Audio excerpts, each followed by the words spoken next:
little bit time out to go somewhere. Jazz. Oh. Are you gonna have time out a little though? Hold on, I'm still on with Chris here for a sec. Oh, okay. Hey, Lil, guess what level am I on Fortnite? I have no idea. Jazz. Tomorrow I'll break my record. I'm at 286.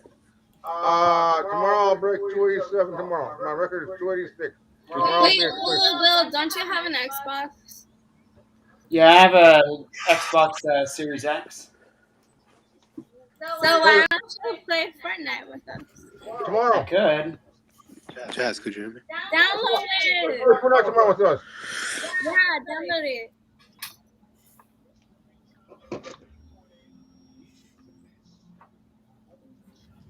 Hey, Chris, you're still there, Could you guys right? not hear me? I know. I can't believe it. I can't believe it.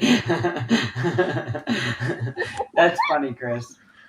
I can't believe I'm still here. Jazz, could you hear me? You're funny. Yeah, though. what's up? Today, give up. Are you hanging out with us? Grab it. I'm trying. I might do watch the movie squad. Hey, Brian, go to bed. All right. Do you want me to drop or? Nah, you're fine. All right. Awesome. I might do watch the movie squad. Hey, Brian, go to bed. Hey, I'll be right back. I got pee. Alright, go pee. Oh, that's weird. What happened? I just heard an echo. So.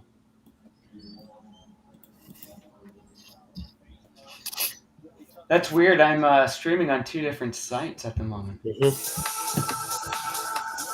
Well, I want to show you. I want to show you a bit. Go for it, Chris. What happened?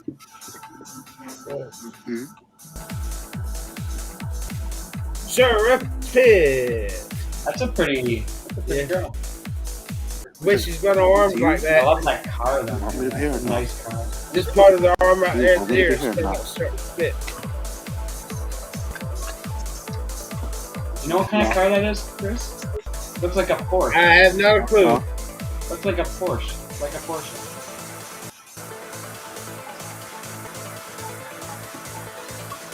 Did you hear me?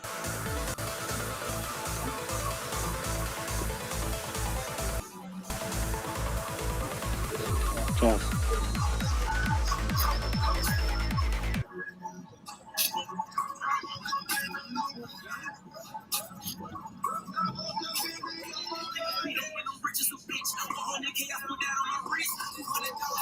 Jazz.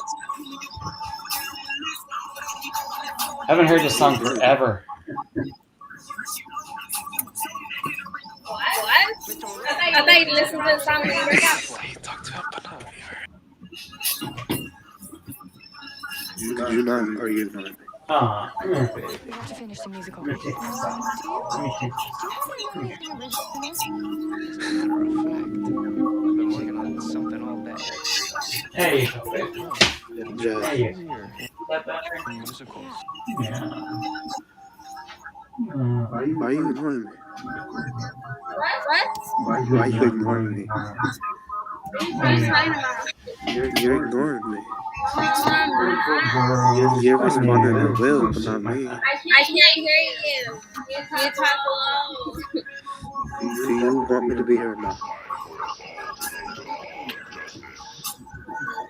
Huh?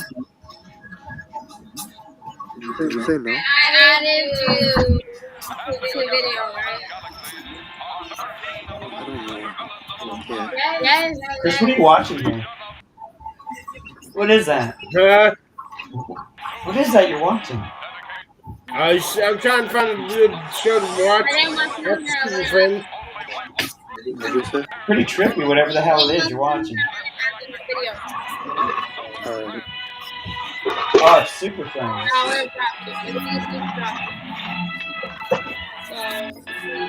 Hey, guys, add Little Bill to the group, and then. Chris, are you, What? are you still on YouTube? Yeah. No, I'm saying, I added him on Facebook. No, he's just saying you add him, but he doesn't know that you guys. I don't know him on there. Oh, is it because of the girls? I don't know if you want to join the group though. Rachel,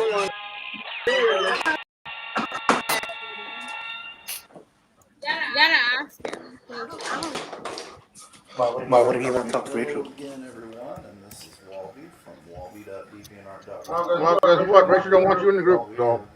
Rachel was in love with him. Well, guess what? He not to meet me, Brian. Me and Rachel had a blowout tonight. This time, Yeah, no, I heard. You guys always have a blowout. Yeah. It's a stupid shit. Guess what? She blew up and like, fuck you. Bye-bye. Yeah, you made my Rachel Poo leave me. Yes, guess what? I woke up and I'm drinking. Who's drinking now? It's me and you. Foolish shits for the birds. You ain't nothing but a phone. Chris, I think you were talking about Jazz the other night, weren't you? Yeah. Waiting for me to Hey, little bro, tell me your whole name on Facebook. Just look like whatever types in. You gotta find it. Hey, Jazz, do you know how long you've been on here? No, it's private and Guess how long you've been on here? No, it's not private. I like 4 hours. Or 3 hours. Yeah, 4 hours. I haven't even added Chris on it. I sent you my name and number on Skype. I know your name and number. You're my number. Bullshit. Okay. Tell me number. Okay, what's my last put into my number? Hey, Lil Bill. Actually, Lil Bill, can I look you up by your number? Is your number on there? Oh, maybe. I don't know. Try it. Bet. Because I got your number. You do, yeah. That's still my same number, so I may have it on there. I can't remember. Well, if you have a new number, then it's the wrong number. It'd be like, You got a new number? What? You got a new number? No, same one. Oh, okay. Then I got your number. The last 4 is 3576. Yeah, I got your number. Well, there you go. You know the last Same one, one. then you're the answer. Happy late birthday. Ah, thank you. I turned the dirty 30. Rachel turned 32. I mean 32. Oh my God, she's getting younger. She went down in age. 1994, police officers in Michigan and Ohio raced through the night, tracking a strange craft in the sky. Could have been an airplane. Oh, awesome, Chris. 6 years later, another astonishing incident entangles 5 Is this what separate you're watching, police Chris? departments in a high-speed Are pursuit. UFOs? The shocking events are caught on 9-1 tapes. New evidence comes to light. Oh my God. This is exciting because it's actual video. When sightings of a reported UFO This is pretty trippy, Chris. are forced to react. This thing was somewhat threatening. I can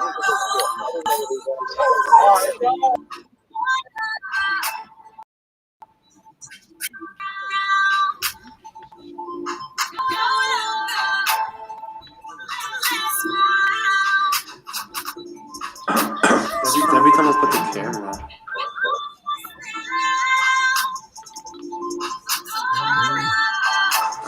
Is it still low?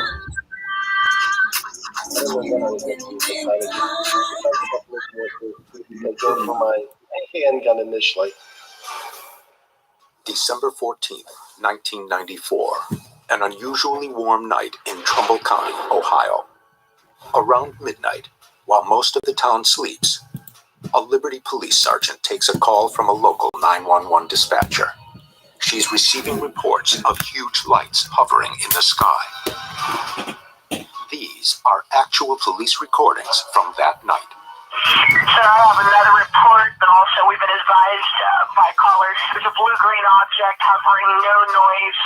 It was in the area. This is just in now. That night, multiple police departments, Liberty Township, Brookfield, and Howland all report pursuing an unidentified flying object. The officer from Liberty Township suggests he is unprepared for what he is about to witness. Wait a minute. Oh my God, I hope that's a plane. Oh, please be a plane. Oh, please. I ain't ready for this. To this day, none of the officers who witnessed it can identify it. This is a great first responder 911 case of a multiple sighting by credible police officers. This case is actually warming up. It's developing. We've got numerous 911 calls, which we have audio tapes of. We're breaking new ground here. We're getting new information that no one else knows about. This means we're on the cutting edge. Dr. Ted Ackworth and Pat Uskert will seek out police witnesses, and Bill Burns will dig into the 911 tapes with the local MUFON investigator. We're about to talk to Aaron Clark, the Cleveland Ufology Project investigator for the Trumbull County, Ohio case. Well, it was around midnight or so, and they were getting a lot of phone calls from residents who were scared. There was this object hovering just over the tree line. It was very intensely bright. They sent out some police cruisers to take a look at it. The first one that really saw it really well was Sergeant Bolero. See some light. It's a large object, whatever it is. It was like a red pulsating light. Your radio was advised to be blue and green. I saw it was red. It was pulsating light, but it was real big. The dispatch operator was actually getting information from the officers, but then also calling the airbase and calling the FAA tower. We've contacted the FAA administration, and they've advised nothing on the radar scope in a 60-mile radius. We are continually getting calls on this stuff. So what's fascinating about the tape is you've got this discrepancy between the 911 operator, who's kind of dismissing it, and the police officers, especially Toby Malaro, who's saying, no, this is real. This is absolutely real. This thing, whatever it was, lit up. I mean, literally lit up. You could stand, if you were underneath it, you could see it was like daylight. I don't know. If it was a UFO, it's logged, you know. But, I mean, you saw it. She was trying to find some kind of logical explanation for it. And obviously what he saw was something that he couldn't describe. He's never seen anything like it before. Both of the key witnesses heard on the tape, Sergeant Toby Malaro and the dispatcher, Roy Ann Rudolph, are willing to step forward. Ted and Pat hope to get a clearer picture of exactly what happened that night. It was just a white blinding light. It was huge. I mean, to me, it appeared the whole street was lit up. He definitely experienced something that no one else who had called in had experienced. We're about to speak with Sergeant Toby Malaro. Now, when a police officer comes forward to discuss a UFO sighting like this, it really ups the ante. We've got Roy Ann, who was a dispatcher that night. We were basically about to recreate the sequence of events from that night 14 years ago. Well, I'd like to know, Toby, what were the first calls? What were the first reports coming in? Lights in the sky. It wasn't unusual to see lights in the sky. Sergeant Malaro is at the corner of Trumbull and Belmont when he receives the call from dispatch. He heads north approximately 3 miles to Sampson Drive, where the sightings are being reported. I am somewhat of a skeptical when I'm saying this is a plane, this is, I'm not going to find anything. I'm going to see a plane off in the distance. I cruise down here, and my car just shuts off. I'm completely off. Over the tree lines over here, I get out of the car because a light hits my car. I'm going, what the hell? Sergeant Malaro believes the object he sees is huge. He estimates it may be almost 100 yards across. But what could be capable of immobilizing a fully functioning police vehicle? Sergeant Malaro sees an object that hovers 60 to 80 feet above his car. That's what's so fascinating, because that object would blot out the sky were he looking up. I get out of my car, exit my vehicle, and when I got out, it was like being in broad daylight. It just was real intense, no sound, no nothing. It's hard to describe the object at this point because it was blinding. I could tell that it may have been cylindrical in nature, or round, somewhat round. But I saw red. There were some round lights, red lights. So you're looking up at a blinding light. Yes. It's totally silent. Yes. And it's got a weird shape. It's got a cylindrical shape. Yes. What's going through your head at this moment? I've never seen anything like that. Malaro's car is still out of commission, and his radio is also not operational. He is unable to call the dispatcher and ask for backup. The officer is completely alone. Obviously, my training gives me a defensive position. My hand goes to my gun. I'm saying, what am I going to shoot this object? I'm not going to shoot it. So to go into a defensive position means that this thing was somewhat threatening. I could use the word fear. I didn't know what it was. The dispatcher finally reestablishes radio contact with the officer after several minutes. Officer Malaro remembers it differently. It only was a matter of seconds. They were telling me that I was off the air for a good 4 minutes when this happened. I said, Toby, what'd you see? And he elaborated that he saw a light and that he had experienced some kind of vehicular malfunction in his unit, and that his radio wasn't communicating. And then I kind of had a concern because there were so many officers in the outlying areas that were observing that same light, and the same calls continue to come in. Malaro tells Roy and Rudolph that the huge object moved over the trees heading south. At that moment, Malaro said his completely immobilized patrol car restarted without him touching the ignition. Suddenly the engine on its own starts. Shut off. You tried to restart it, so you're running a switch, nothing happens. Radio's dead. And then after the object moved away, it restarted on its own. It restarted. I've never heard of anything like that happening.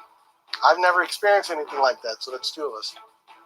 Did this object shut down Toby Malaro's patrol car? And is their technology capable of performing such an action? I don't know, and maybe we do have planes that are able to shut down your vehicles and do things mechanically with your cars. That I don't know, but that's what this object did. Do you feel at all like it was some sort of act that the object took on you to shut it down, or do you feel more like it was just an effect that you were within a radius? I think it was more like I came into an area that was affected somehow by whatever that affected the vehicle. And as that light moved off, that's why my car started. With power to his vehicle now restored, Malaro gets in his patrol car and rejoins the pursuit with the other officers. I got back on the radio and told Royanne what I was seeing. She's saying, yeah, we're getting a lot of reports about this light. A lot of people are calling in about this light. At the same time, as I'm pursuing it, I'm having Royanne call the airport to see if they have anything on radar. I called up, and I swear to you, he goes, I don't have anything in a 16-mile radius of Youngstown. He goes, I'm looking at the radar right now. Well, this thing wasn't more than about 50 feet off the ground. This thing wasn't making no noise. After the FAA at Youngstown Airport denies seeing anything on their radar, Rudolph calls the Youngstown Air Force Reserve Base. She is told they have no planes in the area and see nothing. I contacted the tower twice. When they said, no, there's absolutely nothing in airspace, that's when I think I felt a tinge of alarm, because so many people were seeing this, so many people were experiencing this. There was something there. And too many people that I know to be credible were observing something. What did you really think it was? I don't know. Whatever it is, it's big. The encounter leaves the police officer shaken and dumbfounded by the huge aerial craft, one that the FAA claims doesn't exist.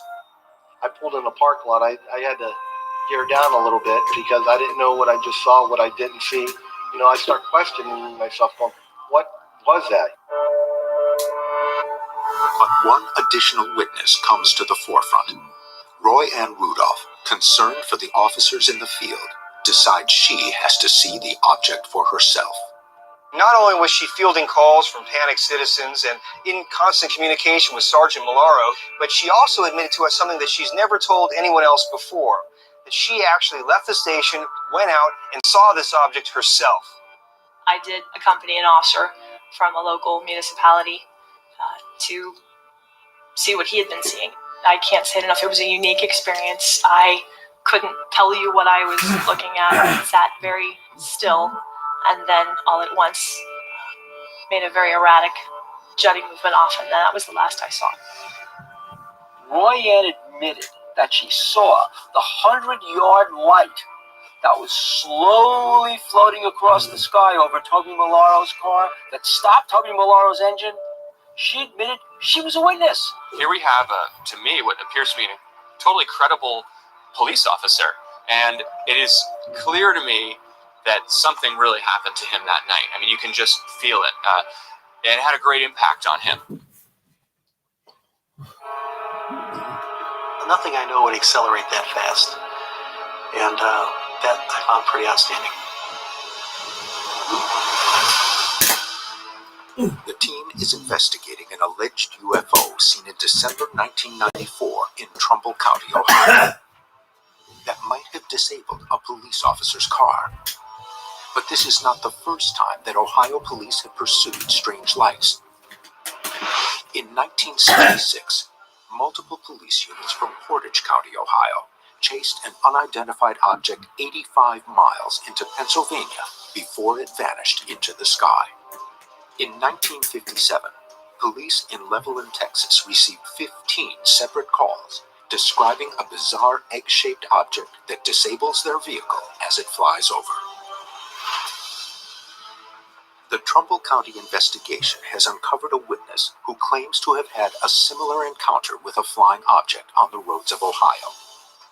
The case is part of Project Blue Book, the U.S. government investigation of UFO incidents. Could there be a clue to the massive sightings in Trumbull County buried in Ohio's past? We're about to meet with Tom O'Connor, Navy veteran, who had one of the most incredible close encounter sightings in the history of ufology.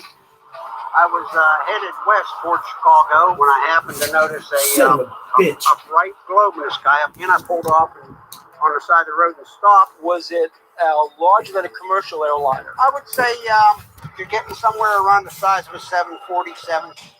After observing the craft for a few moments, O'Connor claims an intense light beam illuminates downward in similar fashion to Toby Malaro's sighting. Young girl, her name is Yourself. You know, I wonder what is I forgot. LoveYourself.com. Underneath his truck. From there, he watches the object move across the cornfield and settle directly above his vehicle. As it went over top of the trailer started shaking. It just shaking a little bit. It was really frightening underneath it, and then it went, it was gone. Tom's description of the craft's acceleration seems to mirror Roy Ann Rudolph's. Both Tom and Toby Malaro describe a craft with bright beams of light, and both claim their vehicles were disabled by whatever passed overhead. Did all three see the same object 28 years apart? 6 years after Toby Malaro's sighting, it happened again. On January 5th, 2000, the early morning calm of southern Illinois is suddenly shaken. Just before 4 a.m., witnesses report unusual lights in the sky over Highland, Illinois. Here is the actual exchange between a 911 operator and the police. Well, this is a call from Highland PD. She said there was a flying object in the area present. It was like a two-story house. Buckley, could you check the area? Just a quick question. If I have to find it, what am I supposed to do with it? If I see it, I'm not saying a word. The Highland Police Department isn't alone in the sightings. 4 additional police stations report seeing an object: Lebanon, Shiloh, Dupo, and finally, Millstadt. There's a very bright white light east of town, and it keeps changing colors. It doesn't look like an aircraft, though. The investigation has uncovered a new witness who videotaped the January 2000 event in Millstadt. Well, we've got 5 police officers, 5 different towns, 5 different police departments, all agreeing that they saw something that they couldn't identify. We've now also learned we have Nancy, we have another civilian on the front end. We've realized that this case now spans over the course of an entire night, from after sunset through sunrise. I mean, to me, it seems to be one of the most credible, well-documented cases that I have seen. When your video analysis shows us what's there or not there, we'll know a lot more than we know now. And I think that as the investigation proceeds, we're going to be in for some big, big surprises. To locate this never-before-seen video, Bill meets with investigator Dave Marler from the Mutual UFO Network, who studied the Millstadt case for years. I mean, after 8 years here, we are actually looking at possible video footage of the object from January 5th, 2000. You've basically rewritten the whole timeline of this case from the beginning. It also vindicates all the police officers that came forward with their eyewitness testimony that there was actually an object there. The original timeline began just before 4 a.m. on January 5th, 2000. But the new video was taken earlier, between 7 and 8 p.m. on January 4th. This now creates an almost 12-hour window where the object was reportedly seen. The new eyewitness, Nancy Carpenter, has never spoken publicly about her sighting or shown her video. It's the first videographic evidence that's come to light in this case, and we have our hands on it exclusively. Whoa. I swear to God, there's like some UFO stuff out here. Wow, Mike, look at this one take off. Holy heck. What the heck? I don't get this. Did you have any feeling at the time of how far they might Well, like I be say, from you? the party the cop for it called. Lights changing formation at all? Yes, constantly. Look at it. Four of them. What's up, Mr. Police Officer? Hello. They were all going different directions. How do you mean? The lights? They would kind of come together, and then they would disperse. And then one would go up here, one would zigzag and go another direction. So they were all over. Oh my God. Oh my God. Dude, it's coming right close to your house. Well, it certainly doesn't seem to be behaving like a military vehicle would. I mean, do we have anything that has multiple orbs flying around it? Absolutely indescribable. I'd like to say yes, but I don't know.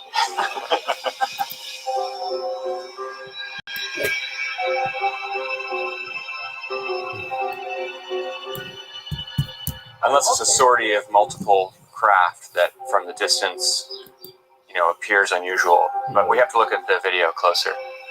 I have to say, compared to the other videographic evidence that I see in these cases, it's pretty good. It's 20 minutes long.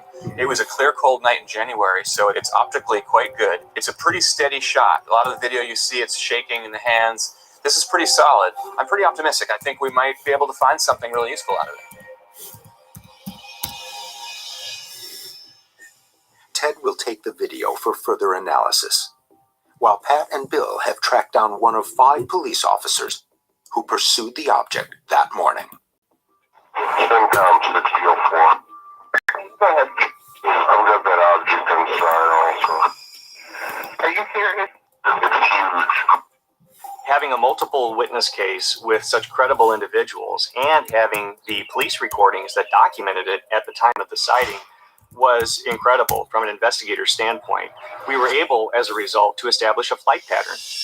The flight path that begins in Highland in Lebanon leads the investigation to O'Fallon police officer Mark Lopino. Lopino is on patrol at 4:30 a.m. when he sees something over Highway 50. I was driving my patrol unit eastbound on Highway 50. I saw what appeared to be some helicopters flying in some sort of formation. It looked like there were floodlights in the front of the helicopters.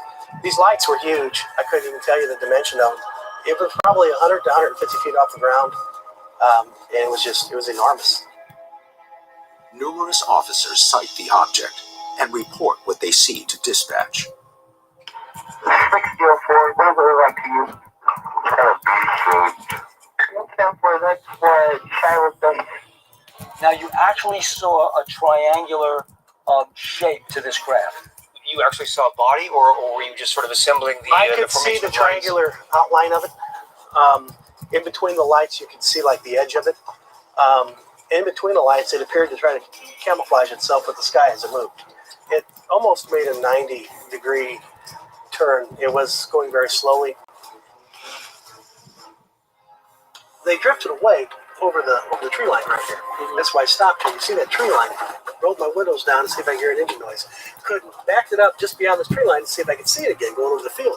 We had moved from that tree line way out over the city of Shiloh, which is further about 2-3 miles south of here. What is it that police officers and citizens are seeing in these cases?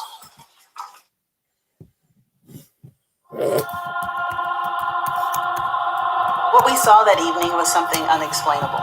We seen objects in the sky that definitely weren't from our planet. The documentation of 911 tapes and testimonies of police officers in Ohio and Illinois have provided the team solid evidence of a strange sighting. Ted is focused on Nancy Carpenter's never-before-seen video, which may provide the first glimpse of what these witnesses are seeing. Ted meets with image analyst and professor at Northeastern University, Terrence Masson. Well, unfortunately, the overall quality of the footage was of such a low level that we couldn't really discern, from an image processing standpoint, much detail.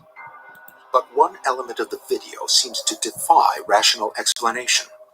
One section that was really very interesting.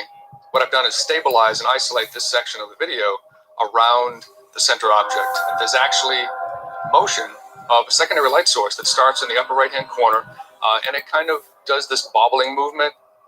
By stabilizing the video footage, it locks that relative motion that's inherent in the video from a handheld standpoint. It locks down on that center point, and that way we can really clearly see and define that path of that secondary light as being an almost perfect geometric arc.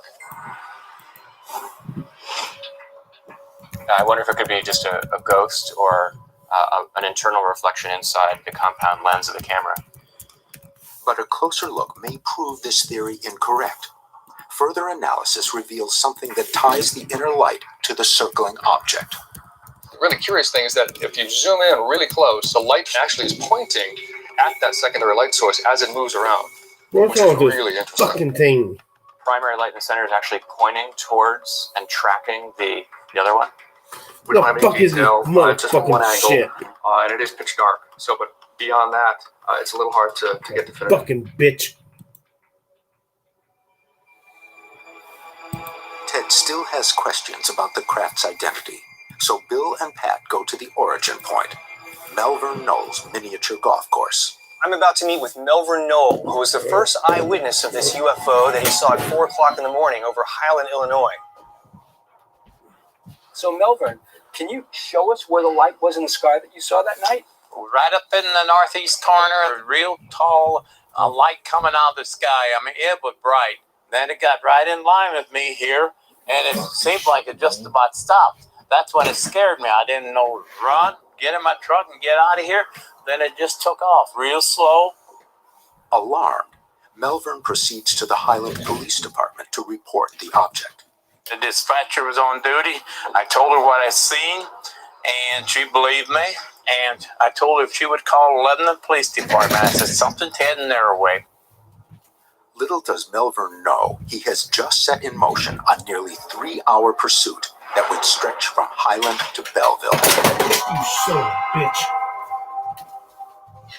30 miles south of Highland, and several hours later, school teacher Steve Wanacott witnesses a stationary object in the sky as the sun rises. We are going to talk to Steve Wanacott, who on the morning of January 5th, 2000, was driving along this very road when he saw a strange configuration of lights in the sky. It was between a quarter of 6, 7, and 7 o'clock. At first, I thought it was some aircraft going to land at St. Louis Downtown Airport here. But the more I looked at it, the more apparent it was that this was no ordinary aircraft. What initially drew your attention to this object? As I was watching it, the sun was coming up and the sky was lighting. And it looked like it was just sitting there in the sky.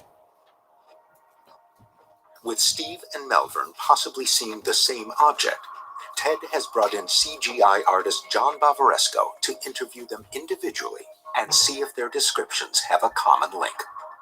Melvern, you're one of the key witnesses of this case, so I felt like the best we could do, considering the circumstances, would be to get your description, create a model that accurately depicts what you saw that night. So what was the overall shape of the craft? From my angle of it, it looked like a side of a house. Any details that you could make out? Just the inside. Oh, they had 6 windows, and they were all lit up. Okay. And after it left, I could see this back, and they had like bars across. And you could actually make out a bit of the craft and not just the lights from the craft? Just a side view of it, and it just looked like a floating house. Steve Wanacott's description of the craft also needs to be documented. Ted knows that their stories may vary to some degree. But just as a sketch artist is used to identify a suspect, this is his best tool for objectively identifying what was seen in the sky. It was in the shape of an arrowhead, I suppose. More of an arrowhead because it was curved across the back. The back side of it. Were the lights positioned roughly this location? It appeared to me that they were spaced evenly across the back. Okay.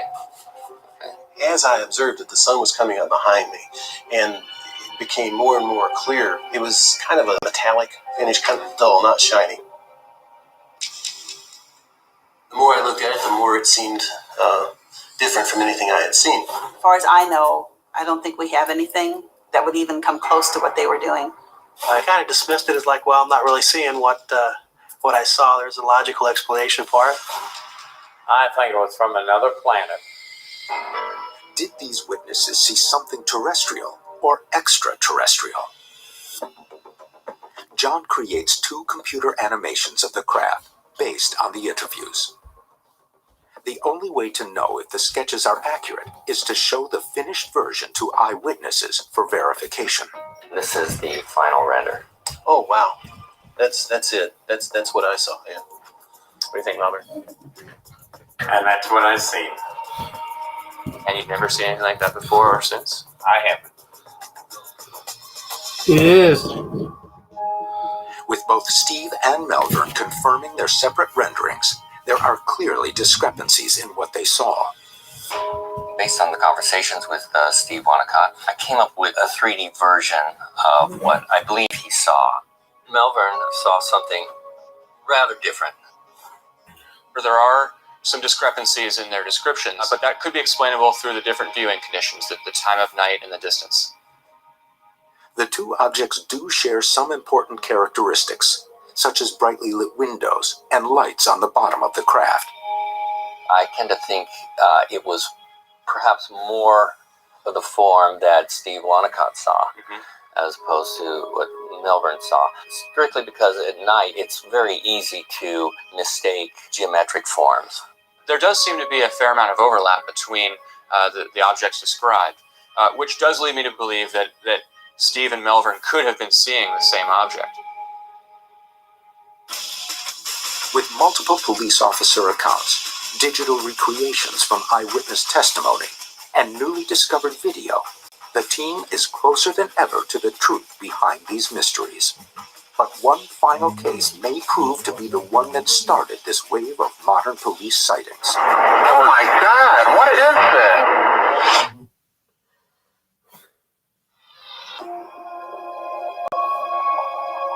All of a sudden it jumped bizarrely and was making strange, erratic movements that I couldn't really explain. The sightings in Trumbull County, Ohio, and southern Illinois have led the investigation to Holland, Michigan, and the case that may have sparked these recent police sightings. The Holland case takes place 9 months before Trumbull County. Is this where it all began? Okay, what do you have there, sir? There were at least 4 lights, and they were all flashing, and they were blinking back and forth. And there's no way, the plane's not that wide. March 8th, 1994, Holland, Michigan, 9:30 p.m.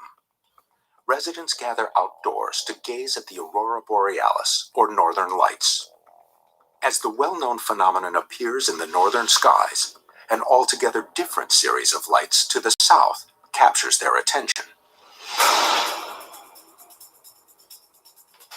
A Holland police officer also sees the strange lights, but is unable to identify just what they are. He asks the dispatcher to contact the National Weather Service to see if they have the objects on radar. I can't even explain how fast they were going. It was like they'd be here 1 minute and the next minute they were over here. And within 2, maybe 3 minutes, it took off. Whether or not we'll ever find out what it actually was, I don't know. We're here at Cindy Pravda's house. She is one of the eyewitnesses that saw the lights that occurred back in 1994, and we're here to get a first-hand account. This is where I was when I saw the UFOs. I was on the phone talking to a friend of mine. They were over the tree line. There was 4 of them. They're huge lights.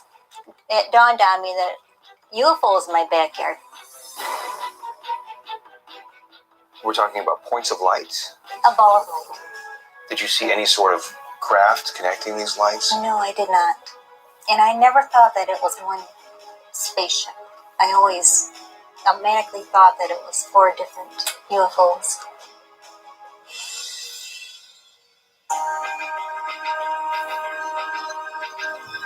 At the same time, a newspaper reporter observes a huge object in the sky.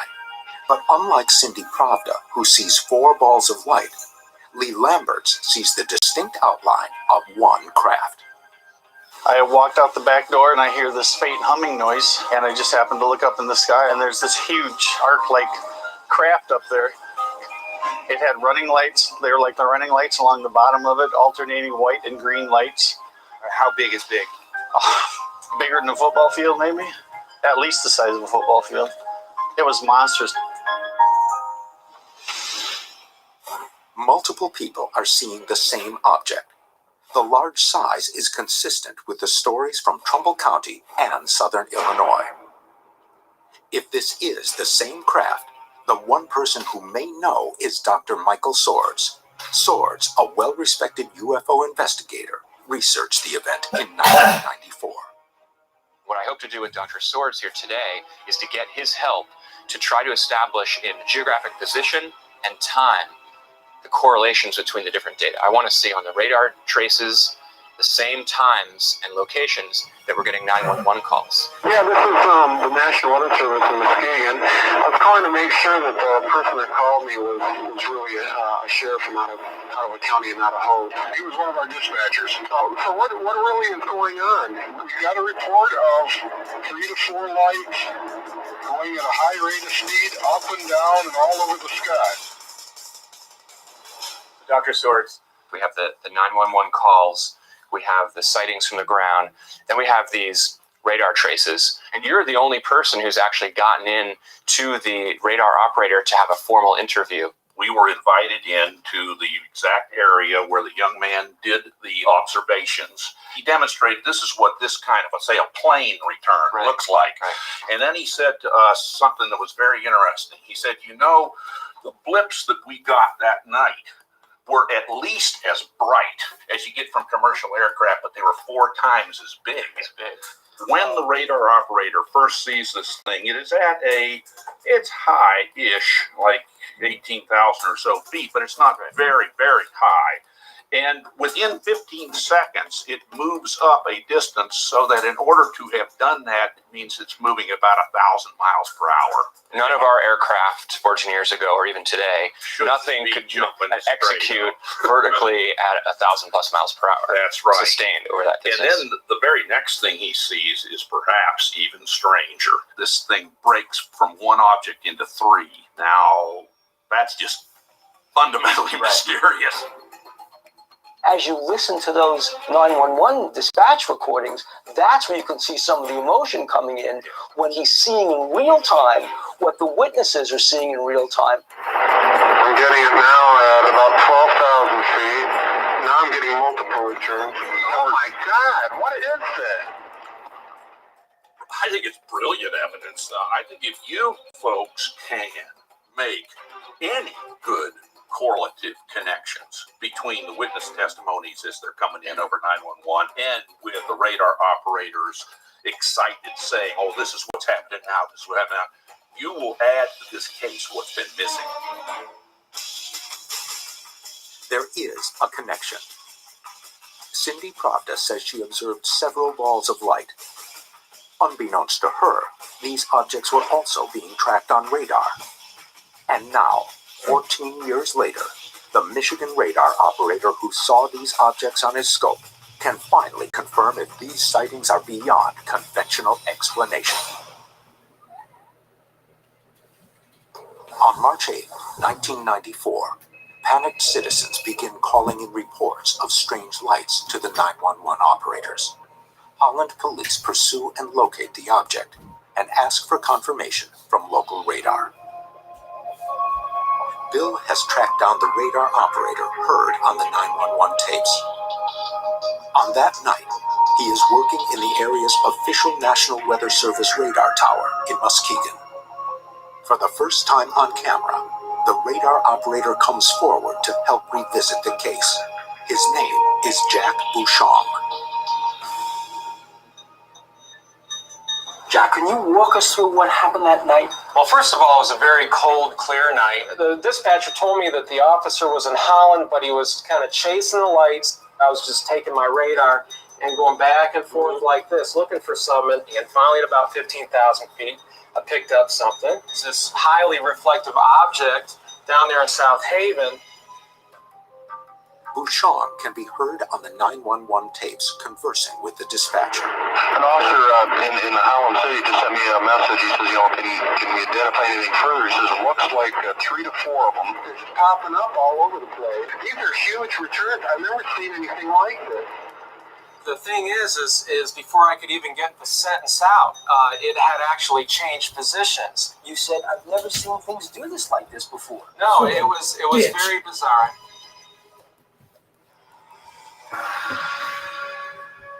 Jack knows the radar readings won't be retained.